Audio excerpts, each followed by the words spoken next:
Well, hi everyone.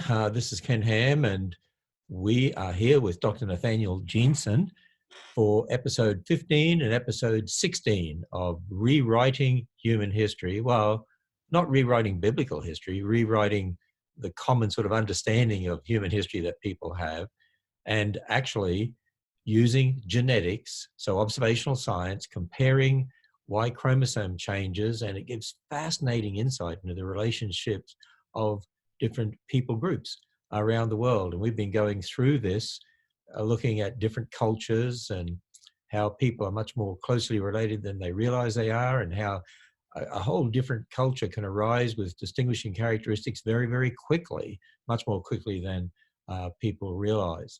So episode 15, the ancient Native American connection to modern Europe. So modern genetics reveals a shocking discovery. Today's Native Americans were not the first Americans. Okay, that's going to be a little radical.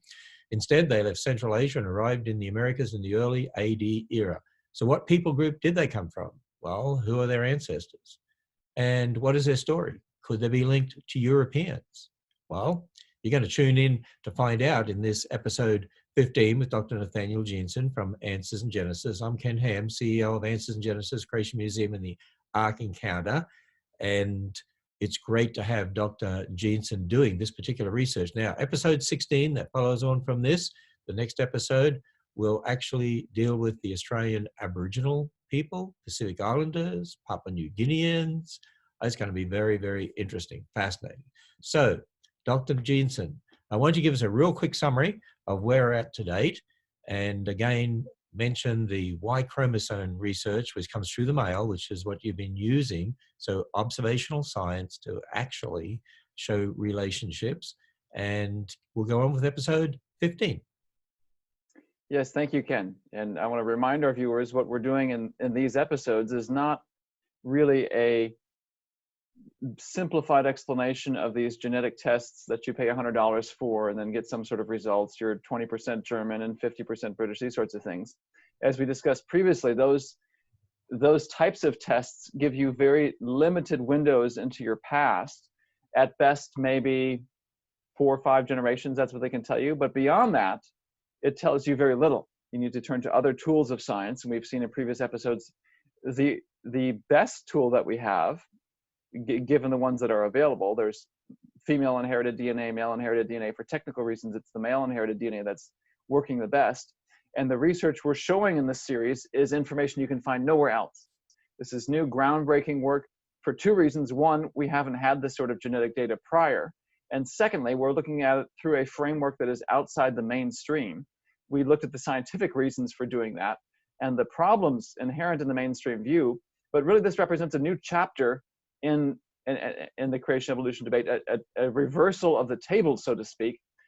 Creationists are no longer just on the defensive trying to attack evolution. This is new progress in science, new discoveries about the world that the mainstream community has no ability to discover because they're working from the wrong time scale, working from the wrong perspective. And the larger question we're trying to address is, who do we come from? Given all of our cultural and physical and linguistic differences, how do we connect to one another? Sure, creationists might say we all separated at Babel, the major ethno-linguistic group separated then, but how step by step did we get here? We kind of, even as creationists, dump that off into the distant past and tend not to think about it. And to this day, we still naturally, because we're sinners, look at people who are different than us and say foreign or separate, or we have inherent, because we're sinners, racist views of one another. And this is this is one of the ways that we're uncovering the connections among us, and they're much more surprising than we think. And it's not just modern people, it's looking at the ancients as well. I grew up with the default assumption that being of half German descent, and then that's my mother's side, and my dad's side being American for many generations, but likely back to Europe. These other cultures that are not Central Europe, so Greeks are Southern Europe, of course, or not European at all, the African Egyptians, the Iranian Persians, none of these must be connected to me. They're elsewhere in the globe.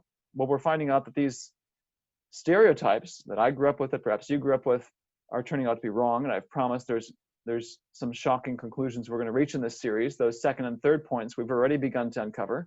We've seen that most Europeans of recent Asian ancestry We've seen that nationalities disappear, German, French, British, these go away. We are eventually going to see that so-called black, white people exist. Dark skin, I should say, light skinned people, Caucasians walking around who've had African ancestors for thousands of years. None of this we ever expected without these tools of genetics. We've seen that the Americas have been resettled at least once, and eventually we're going to get to the most ancient history, the Neanderthals, and figure out how they fit into this equation and whether or not the mainstream narrative and explanation for their origins and migration fits the data. And my overall goal is not just apologetic, not just challenging someone's view if you don't agree with what the scriptures say, but that we'd all marvel at who we came from, our own stories, in a way we've never done so before. We've begun to marvel at the story of the Native Americans. We've seen over previous episodes that today's Native Americans are not the first Americans. They came over to the Americas in the AD era and perhaps mixed with, or maybe more likely, wiped out whoever was here first. And this unprecedented discovery about the world raises a whole bunch of new questions that are begging for answers. Why did they leave Central Asia? What is their story? What pushed them across the Bering Strait? What happened after they arrived in the Americas, and who were the first Americans? So in previous episodes, we've looked at number 2. We've looked at Native American accounts for what happened after they arrived, particularly the Wallam Olam, the Delaware Indians, and there's surely more out there. We didn't have time to talk about the Chickasaw origins narrative. You can find it on their website. And my prediction is there's going to be a whole lot more history that's been recorded by Native Americans that's been neglected. We've also looked at some of these genetic discoveries synthesized with archaeology and how that leads to a very fascinating potential explanation for why the Central Mayan civilization collapsed, the classic era Mayan civilization. What I'm going to look at today, though, is the question of why did today's Native Americans leave Central Asia? This is not something in mainstream science many people think about because they push off this particular event into the realm of prehistory, 15,000 years ago. Well, this anchors it firmly in recorded history. And so what historical events might this be tied to? Today, we're going to discover some clues we never expected to find. We're going to see that this history, in a way we wouldn't have predicted, is somehow tied to modern Europe. In episode 1, we looked at the history of world population growth and saw that there must be more connections than we thought. We've done the math of this in episode 2 to reach the same conclusion. We're going to see a profound example of this point, and the next one from episodes 3 and 4, that ethnic change can happen much more quickly than we think. And 4, we looked at different rates of reproductive growth and how one group can overtake another. We'll talk about this more in our episode today. We've seen episodes 5 and 6, and really this is the crux of what we're doing, the basis for what we're doing, and the scientific refutation of the mainstream view. Our family tree is much more shallow than we think. We've also seen that, as I mentioned earlier, that it's the Y chromosome or male inherited DNA, the tree based on that. That's the key to human history. We've looked in episode 7 at lost relatives of Europe, seen that there's Mongol descent for many peoples, many more peoples than we thought. In episode 8, we've seen Chinese connections to modern Europe. In episode 9, we looked at the ancestry of European Americans. What happened after Columbus arrived? Who settled the Americas? So there's a hidden history that we explored in episode 10. The ancestors of most Americans are not who we think they are. They're Central Asians, emphasizing one of the points that I promised early on in this series. In episode 11, we looked at a revolution in pre-Columbian history. Even in mainstream archaeology, the long-standing stereotypes we've had about who the Native Americans were, whether they were primitive or not, all of these are being overturned even as we speak in mainstream science. There's limits to it, of course, though. And we've seen if we go beyond those limits and take the genetic data at face value, it indicates a resettling of the Americas, which led us to discuss, as I mentioned, some of the oral and written histories of Native Americans. We looked at the synthesis of archaeology and genetics in episode 14. 13 was the oral histories. And today we want to look at the ancient Native American connection to modern Europe. And to think about why Native Americans would leave Central Asia, let's deal with something more familiar. Let's think in today's terms why people might leave ancestral homelands. And there's many often sad examples we can think of in today's world. What comes to my mind is the refugee crisis, ongoing refugee crisis in Syria. There's millions of people who have been displaced, including children. Why? Because of massive civil war that's going on, basically civil unrest. And how many examples can we think of from history of civil unrest forcing people out, fleeing, seeking refugee status in other countries. That's one potential explanation for why people leave where they were originally from. It doesn't have to be necessarily that extreme, though. Thinking of the history of the United States, people came over from Great Britain, from Europe, settled on the East Coast. So they were only on the East Coast for a short time. This isn't necessarily their ancestral homelands, but people called it home for a while, and then eventually started moving west. Why would they leave the East Coast and pick up and try to start a new life further west? Economic opportunity, another major theme in migrations and human history.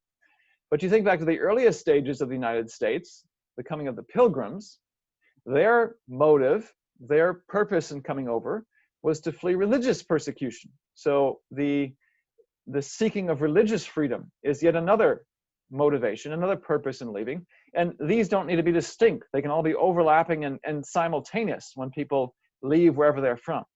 So could any of these explanations have applied historically to this question of today's Native Americans? Is there anything in history that might indicate and give us a clue as to why these people in the early AD era left their ancestral homelands in Asia and came across the Bering Strait? So let's turn our attention now to this region of history. And because so much of East Asian, Siberian, Central Asian history is unfamiliar, I want to give us some helpful handles by which to anchor our thinking by just moving the map a little bit further west to the other side of Eurasia, the combined continents of Europe and Asia, which I'll do frequently just because there's a lot of shared history and overlap between these two continents, and sometimes dividing them is a little bit arbitrary. Well, in the era of 250 to 800 AD, there's something very significant happening in Europe. Around the time of Christ, AD 1, AD 30, it was the Roman Empire that was ruling much of Europe.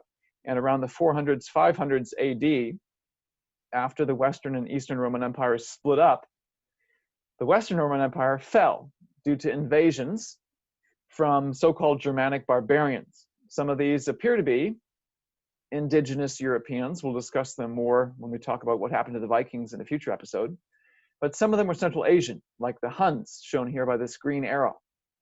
So on the other side of the map, the western side of the map, there was tremendous civil unrest, invasions, warfare happening in the Roman Empire.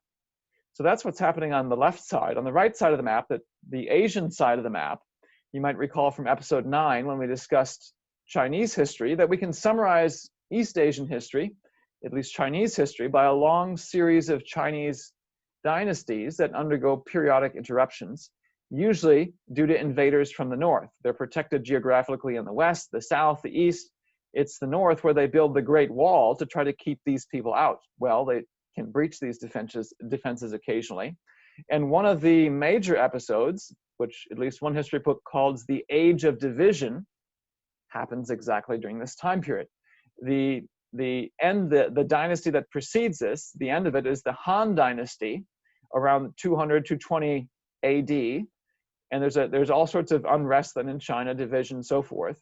There's barbarians who rule in northern China, and they don't get thrown out until the late 500s, early 600s AD by the Sui Dynasty. So it's the Han Dynasty that's ruling China around the time of Christ, sort of contemporary with the Roman Empire at times. They fall. Lots of division ensues. You have northern barbarian tribes like the Xianbei who are ruling up here and don't get thrown out till late 500s, 600s. And we discussed this when we talked about the ancient Chinese connection to modern Europe. It's this particular branch, this group on the tree that we call Group N, that shows this connection. Well, that's very intriguing. Around the same time that the Native Americans, today's Native Americans, are leaving Asia, you have tremendous upheaval and civil unrest in Asia. And in fact, because you have unrest all across the Asian continent, from Europe, from the Atlantic to the Pacific, this period of history has been given its own name, and the German name they came up with was the Völkerwanderung, or in English, the Great Wandering of Peoples, because there's so much activity in Central Asia, so much movement east and west.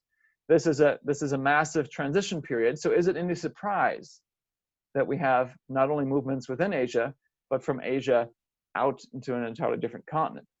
So this is an intriguing handle that begs for further explanation, further exploration. The next steps here would be for someone who can read Chinese, I cannot, to take a deep dive into the historical literature. The smoking gun that would give us an even greater clue into the story of the Native Americans would be finding some sort of historical record that says, these people were living over here, they were doing this, and then they disappeared and we never heard from them again.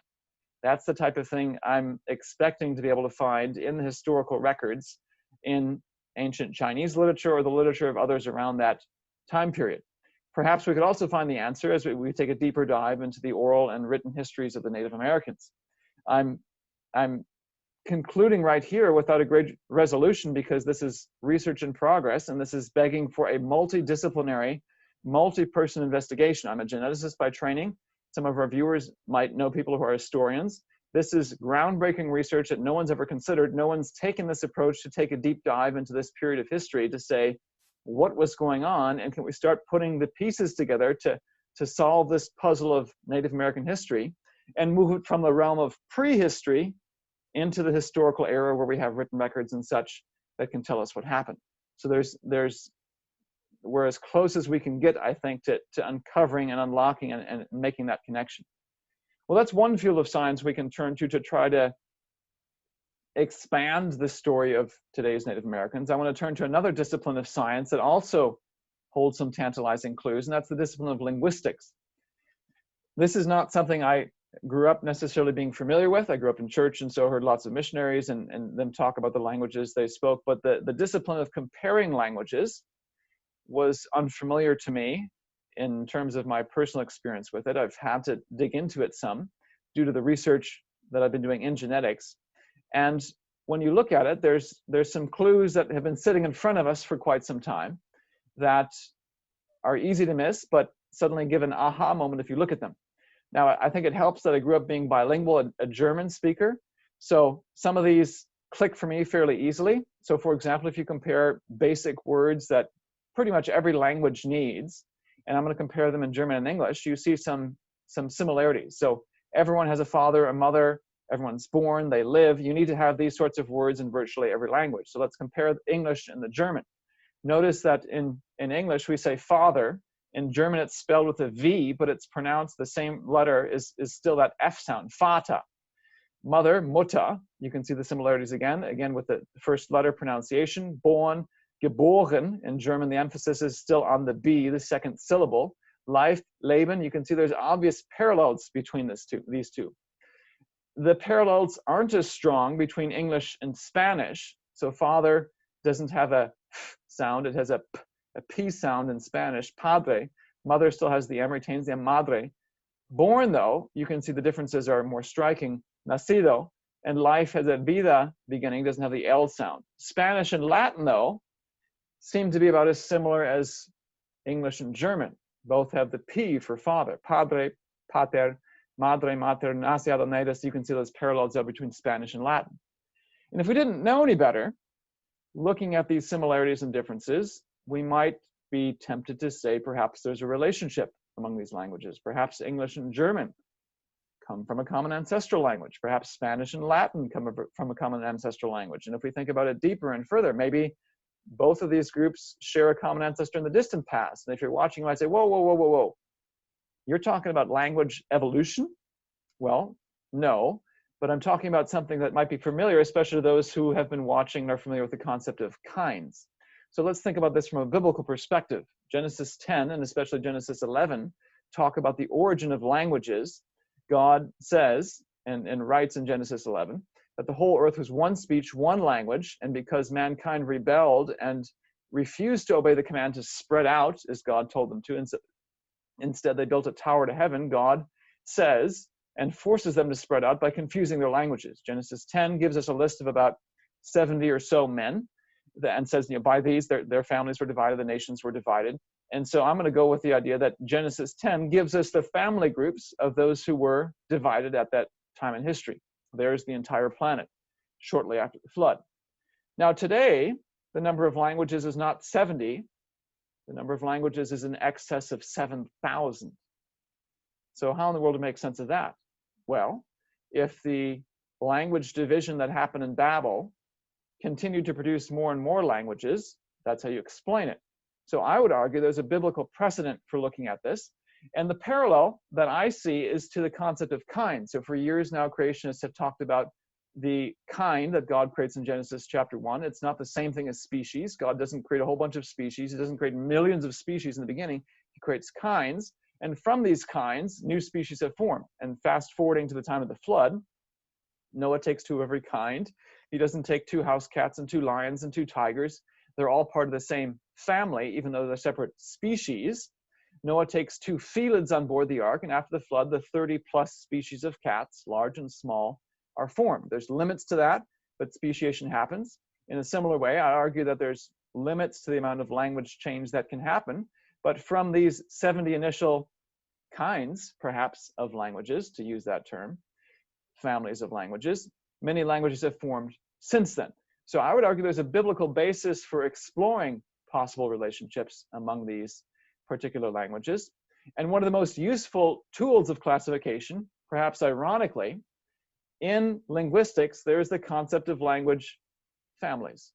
And in biological classification, if you've read our literature and listened to our talks, you know that in the realm of classifying animal species, it's the level not of species or genus, but of family. That seems to be the best rule of thumb for approximating what these kinds are. Well, lo and behold, if you look at family, something very intriguing emerges in the field of linguistics. So the languages we just discussed are part of a larger Indo-European family. Notice here in red, English, so British Isles and such, are the same color as German languages, Germanic languages, German, Icelandic, Scandinavian ones. You notice that Spanish, Italian, Latin, French, Portuguese, Romanian are all in this tan color. They're Romance languages. The green ones are Slavic languages. You've got Indic languages, Sanskrit and such over here. All of these colors together represent not several, but one language family, the Indo-European family. There's several hundred languages in the Indo-European family. The colors represent subdivisions within it. In Asia, there are also several language families. This represents a single language family, and the colors represent branches within it. This is the Sino-Tibetan language family. Chinese is one subdivision. You've got Tibetan languages, Burmese languages, and so forth. There's multiple language families. As this larger map of Asia indicates, you've got Arabian languages, the Afro-Asiatic ones, Arabic and such. We've got Austronesian ones, which we'll discuss in a future episode. Here you've got the Sino-Tibetan ones broken up into their subdivisions. This is the basic unit that collects languages into a larger grouping. And the reason I bring it up is because when you look at the number of families that exist today, or to phrase it differently, if you were looking at this question and you say, okay, there's 70 families, 70 language units that are listed in Genesis 10, yet there's 100 times that number of languages today, what might be a good approximation for what those original units were? Well, lo and behold, you crack open a linguistics book, like one that the Ethnologue, which comes from the Summer Institute of Linguistics, which is affiliated with the Wycliffe Bible translators. And if you know anything about missions, there's obviously a strong interest in knowing the languages of the world so we can translate the Bible into those languages. Well, here's linguists, biblical linguists, taking the lead.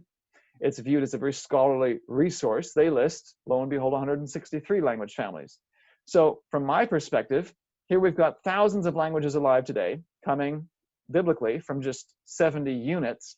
And the number of families is only twice the number of men. So if you know nothing else, you say, whoa, there's only twice the number of families as men. This is a good place to start. That seems to be pretty close to the number of men in Genesis 10. And just a little bit of investigation further might bring that number down. Well, I bring all this up because this is a potential tool then by which to understand the history of the Americas. There's history that's recorded in linguistics. For example, Africa, let's get ourselves oriented to this map. Africa doesn't have that many colors shown here. In this orangish color, you've got Afro-Asiatic family, the Nilo-Saharan family right here, which extends down to the Maasai of Kenya. In green, you have much of West Africa and Central Africa, part of the Niger-Congo family. You've got Click languages here in this sort of a lime green. They're the Click speakers of Southwest Africa. You've got this lighter green color that's Indo-European, same language family as Europe and the Americas. Here the subdivisions are not shown, just one broad light green color. So everything from Germanic and Romance and Slavic are all included. And the Americas, of course, are dominantly this light green because English is the primary language in the US, Spanish and Portuguese in Latin America. Well, I say there's history here because think about the distribution of these Afro-Asiatic languages, of which Arabic is one of them. Well, if you know anything about the history of the conquests due to Islam, they're in the Arabian Peninsula and much of North Africa. So that fits the history. And of course, the reason we have so many Indo-European languages in the Americas is because European colonists came over here. There's history that's recorded. Well, notice here in the Americas, it may be a little bit hard to see because these groupings are so tiny. The Americas are pockmarked with all sorts of different colors. That's because there are an enormous number of language families still up and down the Americas, North America to South America.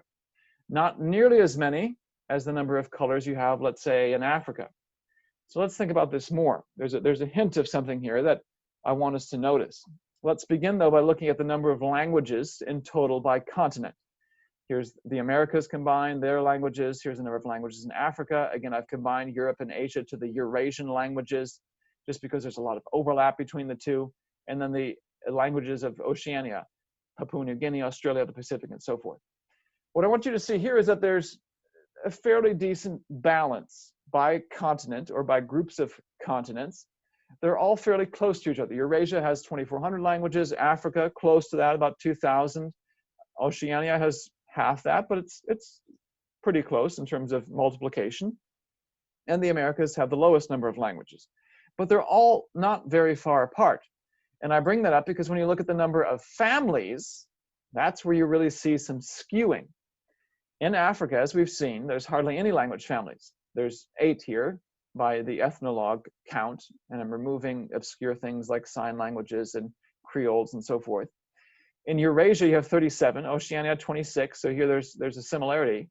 Well, in the Americas, there's 83.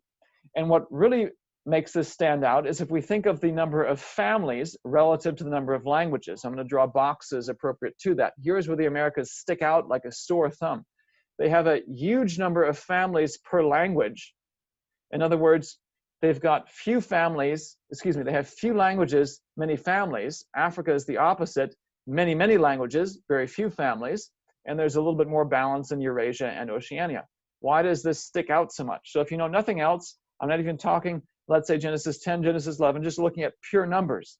There's something about the Americas that seems to be off. It's something different. It's obviously an outlier, as if there's perhaps too many families.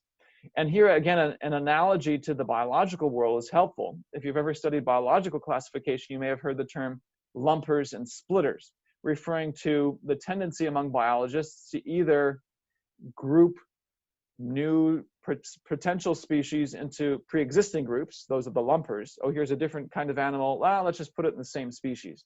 Versus the splitters who see something different. And every tiny detail, oh, we have to call it a new species. Those are trends in the biological world. You look here in the linguistic world, and it seems like perhaps whoever's in charge of doing the linguistic classification in the Americas is a little bit too much of a splitter. They want to keep dividing into separate language families. It doesn't fit sort of the pattern in the rest of the world. And what we see here is consistent with what we have observed visually in this global slide. There's another thing I want us to notice, though, and that's just how small these groupings are. So you look at Africa, and the Niger-Congo family stretches across much of the continent. Same with Afroasiatic. Well, all these various families are confined to very localized small groupings. And I want to emphasize at this point as well, if we were to zoom in here and look at all these various language families, number one, there's a whole bunch of them. And I've been arguing that from genetics, today's Native Americans are all descendants basically of one crossing in the recent AD era that wiped out whoever was here before. So from that perspective, we might expect 1 or 2 language families, if that, just because of the genetic history we've seen. Yet here we see massive numbers of families. Secondly, the second thing I want us to see, and maybe hard at this level of resolution, if you were to go up and down the Americas and look at the language families, and then go over to Asia and say, are there any links? You won't find them. You won't see a linkage between the Americas and Asia. So again, how does this make any sense, and how does this fit the genetics? Well, this is where the odd outlier, the fact that there's so many families in the Americas, begins to make you wonder whether or not the existing classifications that we see are indeed valid. And I think another clue comes from the fact that these are so pockmarked. So let's try to think about the question of why there are so many families in the Americas and why they're grouped into such tiny subcategories. Well, we saw in previous episodes that current archaeological research and historical research is indicating there are massive numbers of people here in the Americas on the eve of Columbus's arrival, far more than we previously thought, perhaps 50 million, which is close to the population of Europe at that time. This is North, Central, and South America combined. Yet within a few hundred years, that population of indigenous peoples dropped to under 10 million. Massive population collapse. Episode 12, we saw the genetic smoking gun of this, the flatlining in the population growth curves. You have to see the episode for why that exists. So why do I even bring that up? Well, how many languages have been lost due to the extinction of perhaps 90% of the people who were here prior? Think about it this way. Again, an analogy to the biological world. Today, we group the cat species together. They're all part of one family. And we call them the same kind because of the breeding compatibility. It's not that a lion and a house cat can breed, but a small cat can breed with a slightly larger cat. And then you can connect them up to the largest cats in a reproductive continuum. Well, what if there was a massive population die-off among cats? Let's say there was some feline virus that spreads around the globe and wipes out and decimates the cat population, so that at the end of it, the only species that survive are the lion and the house cat, who cannot interbreed. And they're also very different. They're different in size, they're different in appearance. Would we look at those two survivors and even put them in the same family? I'm going to guess that we probably put them in separate families because of how different they look. So could it be that people have divvied up all these languages in the Americas into separate families because we've lost so many of the languages that used to exist that might make it easier to connect these languages to one another? Another reason I'm bringing this up is because there's a linguist named Joseph Greenberg who's done an analysis of the language families in the Americas. Greenberg is known for, and his classification of the language families in Africa has been accepted. So he's combined so many languages into just a few language families in Africa, and that's mainstream linguistic view. He's done something similar in the Americas as well. Looking at the data, he's argued that there shouldn't be 83 families in the Americas. He's argued for just 3. And one of the reasons I find this interesting, not only because obviously the Americas are an outlier if you look at the rest of the globe, but if you take his numbers at face value and look at the larger picture, that would drop the total number of language families from 163 down to 83, which is much closer to the number of language families that Genesis 10 implies. Now, his view is currently rejected by the linguistics community. What the linguistics community says is not that they think there should be a whole bunch of language families. The mainstream linguistics community will say, we are very comfortable with reducing the number of language families. We also think there's a whole bunch of them, and they'll probably eventually be reduced to just a handful, maybe even 1. But we don't think he's made the case well enough yet. So if we eventually go down that road, and linguistics take a good look at this again, especially in light of the genetics that we've just done. And if you look at mainstream linguistics literature, they'll talk about, well, here's how we classify things. Are there any clues in genetics? Any clues in archaeology? Well, now we've got this massive new discovery in genetics. This should prompt a reanalysis of the linguistics field. And I'm suspicious that we'll find some new clues and perhaps connections to Asia that might help narrow down who exactly these people came from and add to the history that we're discovering. So we've looked at some clues that indicate the direction that we should go. We haven't reached a firm conclusion yet, but again, this is where the research is at, and it's begging for a linguist to come in and say, aha, here's a connection everyone has overlooked because they've been all looking at this through the lens of 15,000 years ago, and if you read the linguistics literature, that's how it is.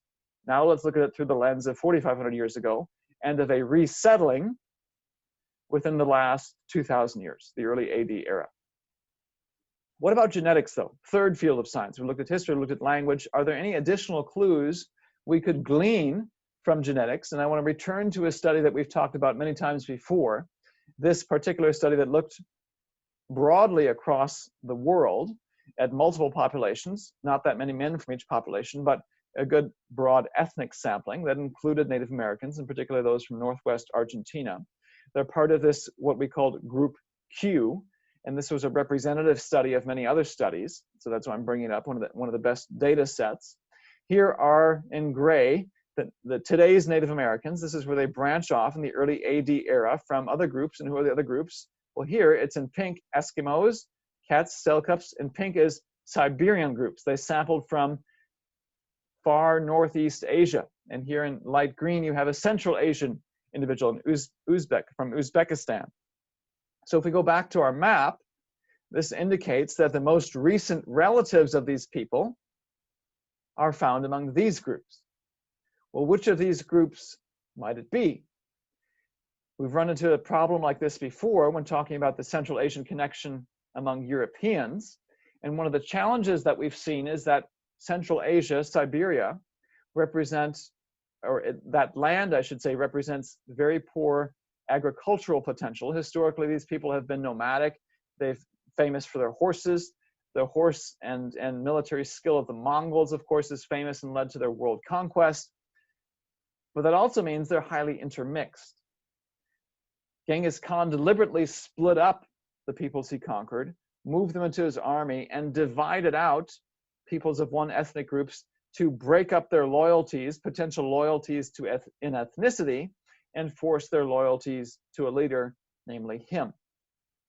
So there's some sort of connection here, and the way we would dig into this connection further is by going back to Siberia, Central Asia, and getting more DNA sequences to figure and to map out the history to see if we can narrow down who exactly this is. But this is not where we have to stop. This is not yet another place where it's, okay, this is really tantalizing, really interesting, and we're almost there. There's another clue we can glean here that puts the Native American history in a dramatically new context. So yes, we've looked at this question of who are the Central Asian ancestors before, specifically in the context of Europe, trying to understand the branch we called R1b in episode 10.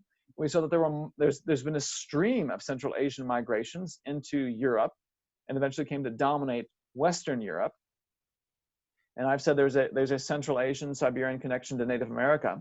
So that parallel between these two continents is not just a conceptual one.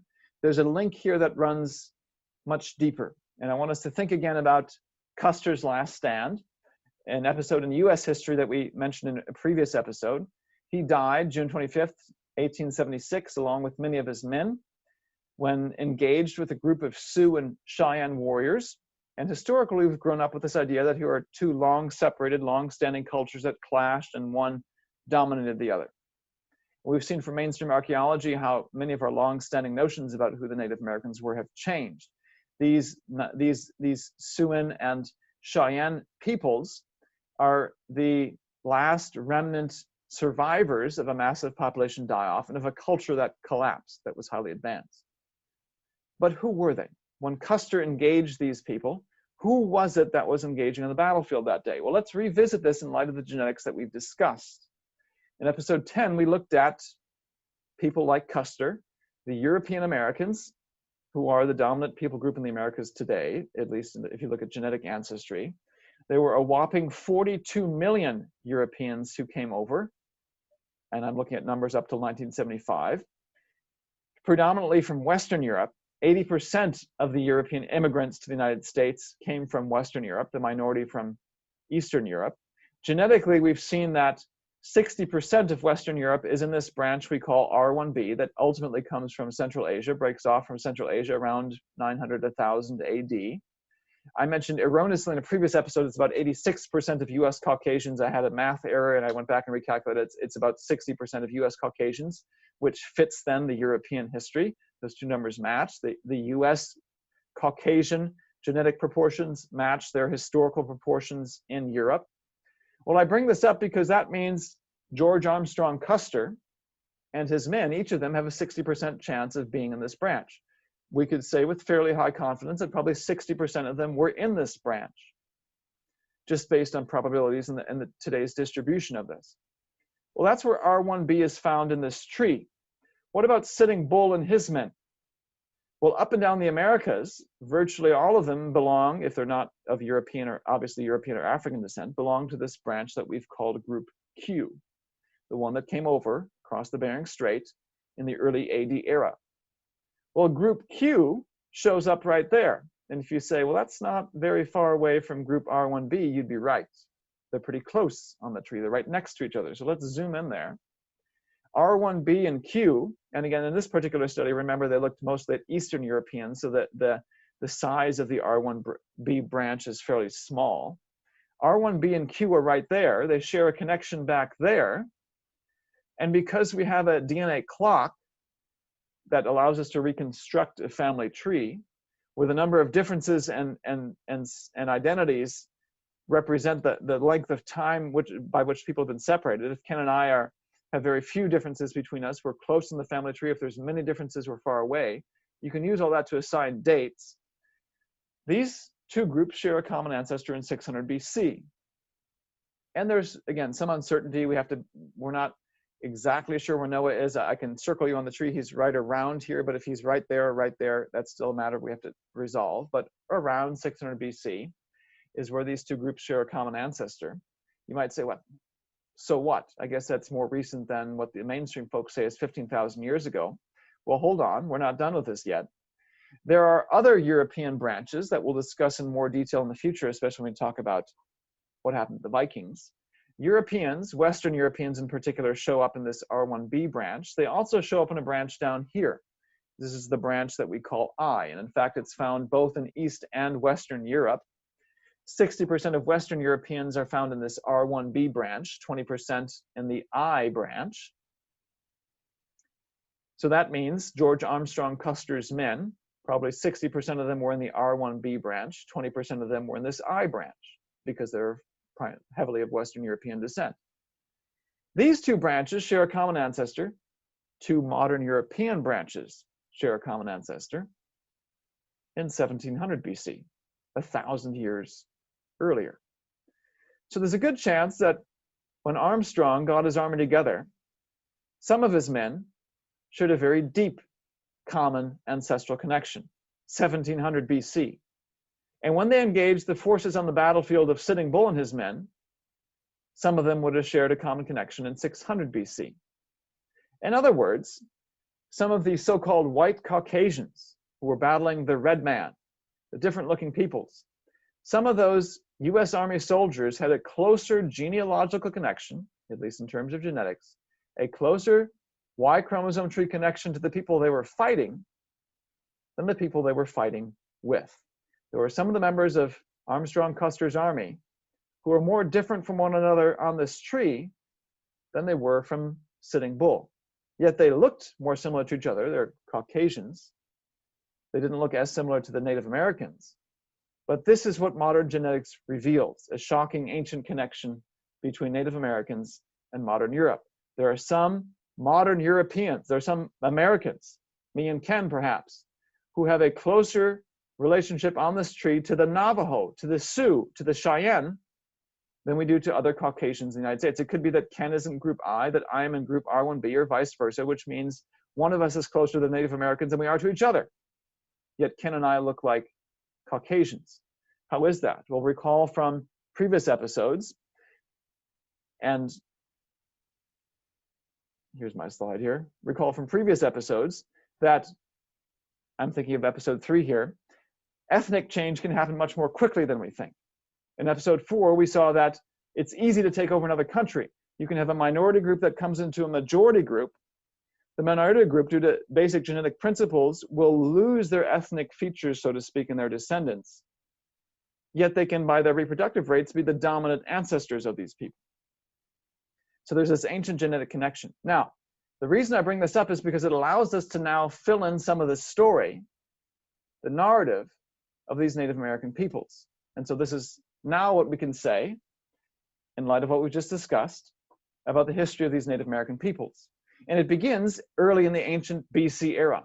A group of Central Asian peoples arose. They lived for a couple thousand years. And at some point in the AD era, there was a group that broke away, migrated across the Bering Strait, and made their way into North America, dominated and took over. And again, even though they're separate branches on the tree, my impression is these Central Asian peoples are constantly intermixing. And so these Native Americans, today's Native Americans, broke away 200, 800 AD. Within 100 or a few hundred years, perhaps 900 to 1000 AD, a second group of Central Asians broke away and moved into Europe. And over time, the next 500 to 1000 years, became the dominant ancestral group in Western Europe. These Western Europeans weren't content to stay for a variety of reasons: religious freedom, economic opportunity, and so forth. They kept moving westward, eventually arriving in the Americas, where these two Central Asian people groups, who share a long-standing ancient connection, met again. Not for the first time, but probably at least for the second. So even though these two groups of people looked very different, their ancestors were not far apart. Ethnic change can happen much faster than we think. Taking over a country is a lot easier than we think, episode 4. Our family trees are much more connected than we think, episode 2. The world is much smaller than we think. We're much more closely connected than we ever thought possible. This gives us now more narrative, more of a window into the story of today's Native Americans and the historical context in which they arose, lived, and persisted to this day. This is the new history of the human race. And in our next episode, we're going to try to get at this mysterious question of who the first Native Americans were and the story of their arrival and survival and perhaps extinction and disappearance from the world today. Dr. Jeanson, absolutely fascinating. You know, I was just thinking, because I give a talk on one race. We're all one race. We all go back to Adam and Eve, just different people groups because of the Tower of Babel. And part of my talk, I include information from the research done by the Human Genome Project. And the Human Genome Project, and that was released to the newspapers, I know it was headline news in the year 2000. Well, some of the research showed that what were called separate races, so to speak, that they're finding that from a DNA perspective, that there's more differences within each group than there are between the groups. And in other words, the whole concept of race, they said, was abolished. And that all makes sense. And I was thinking about how that all fits exactly with what you're saying here anyway. You're looking at it from a different perspective and using the Y chromosome and so on, and some archaeology. And I was also thinking too, you know, I love the way you use that analogy of phylum, class, order, family, genus, species in regard to animals, and then talking about family groups in regard to languages and so on. Now, what's been happening is that secularists who are committed to an evolutionary view of history, well, they take that view and apply it in geology and get it wrong. They apply it in biology and they get it wrong. Well, they apply it in anthropology and get it wrong. They apply it in linguistics and get it wrong. And just to see that you could go back to, well, actually 70 language groups there, Genesis 10, you know, we have the Table of Nations. And then you can look at it from a perspective of research done today that seems to indicate that that's the basic picture that we see. Is there any information from secularists who have looked at this and said, well, what happened before that? How come language looks like it just starts with these basic groups?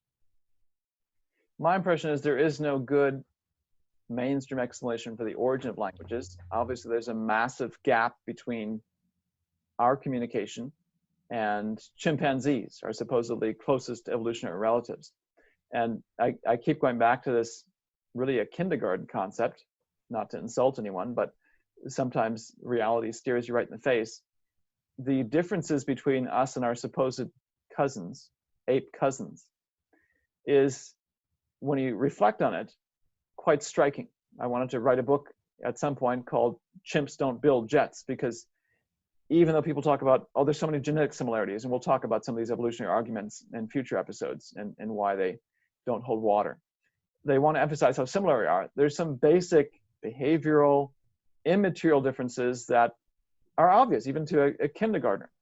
Chimps obviously don't build jets. They don't go exploring on Mount Everest. They don't write symphonies. They don't speak like we do. They don't communicate like we do. They can't write works of literature. They can't compose musical scores, so forth.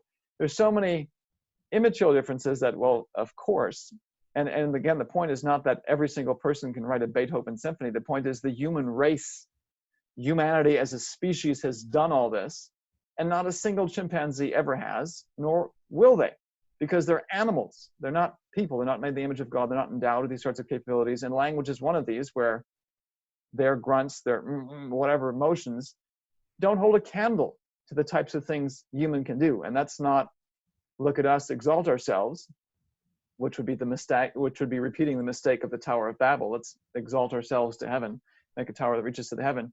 We're the way that we are because God has endowed mankind with his image and given us special abilities, and we're to use these then to glorify him, which of course is what we've not done and why we're all sinners in need of a savior, and God in his mercy sends his son. But language is one of these, boom, hits you in the face. We do it. No other species does it.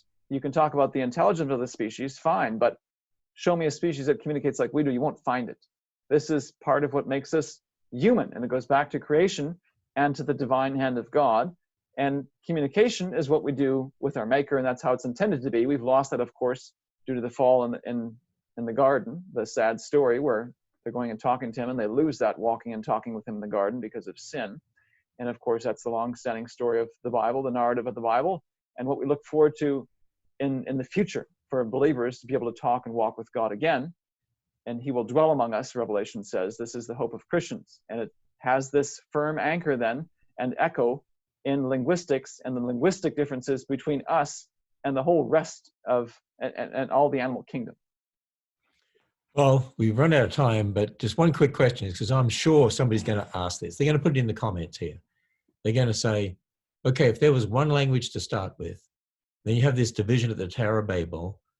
So Noah had to speak the original language. And then that was obviously the language that his descendants spoke down to the Tower of Babel. So do you have any hint at what the original language might have been? This is a very good question. And I've heard people talk about, could Hebrew be the original language? I'm very curious along these lines. If you look at mainstream science, they think of it evolutionarily. So they're trying to reduce everything to an evolutionary common ancestor. I'm not sure comparative linguistics will allow you to do that. I'd be very curious to see what happens if you do that from a biblical perspective. One of the biggest challenges, though, I think, is languages are not like genetics. You can change, and there's processes in languages you don't see in genetics. I can borrow stuff, and linguists will talk about how English is a mess. It's hard to draw the history of it because we've borrowed stuff here and brought in this stuff over here. It's this big conglomerate, which you don't see an analogy for in genetics. It's fairly linear genetic descent. So it's a fantastic question. To me, it's still a mystery, but one I think is worth exploring and doing so with a firm grounding in the biblical worldview, because that will be the key to unlocking it. Well, we look forward to the next episode tomorrow evening, episode 16, Mysteries of the Ancient Pacific, Aboriginal Australia, and Early America. So if you haven't seen the others, you can go to our YouTube channel, Answers in Genesis YouTube channel. They're on a playlist there. Or if you subscribe to Answers.tv, which is our streaming platform that now has hundreds and hundreds, in fact, 1,400 or so at the time of actually doing this particular program, and more being added every day. Eventually, we'll end up with thousands of items on there. But Answers.tv is our streaming platform, and you have all of these put together in a season on there. Encourage people to go there, and that way they're easy to find, and lots of other material there as well. And that's for just over, if you pay for a year, $39.99 for a year. So it's just over $3 a month US. I mean, that's very, very inexpensive, and we keep it inexpensive for you. So Dr. Jeanson, look forward to episode 16.